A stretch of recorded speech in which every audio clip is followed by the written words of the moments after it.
ഇന്നത്തെ നമ്മുടെ special bread പക്കോടയാണ്. അപ്പോൾ ഞാൻ ബ്രെഡ് അവിടെ സ്ലൈസ് ചെയ്ത് വെച്ചിട്ടുണ്ട്. ഇനി നമുക്ക് അതിനുള്ള കടലമാവ്, കഴിഞ്ഞ് 1 കപ്പ് മൈദ, കുറച്ച് കായപ്പൊടി, പിന്നെ ചെറിയ കളറിന് വേണ്ടിയിട്ട് കുറച്ച് മുളക് പൊടി, ഞാൻ ഇച്ചിരി കൂടുതലെടുത്തിട്ടുണ്ട്, പിന്നെ കുറച്ച് ഉപ്പ്.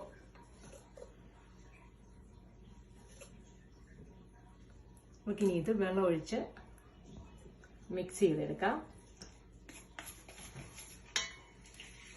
ഒത്തിരി ലൂസായി പോകണ്ട, കുറച്ച് തിക്കായിട്ടിരുന്നോട്ടെ.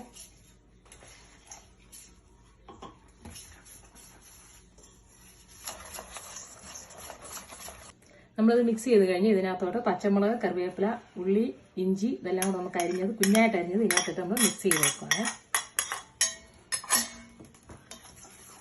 ഇത് മിക്സ് ചെയ്ത് മിക്സ് ചെയ്ത് കഴിഞ്ഞ് പാൻ വെച്ച് എണ്ണ ചൂടായി കഴിയുമ്പോൾ നമുക്കൊരു ബ്രെഡ് എടുത്ത് ഇതിൽ മുക്കി നമുക്ക് അതിനകത്തോട്ട് എണ്ണയ്ക്കകത്തോട്ട് വേണം. നമുക്കിതിനകത്ത് 2 എണ്ണം വെക്കാമേ.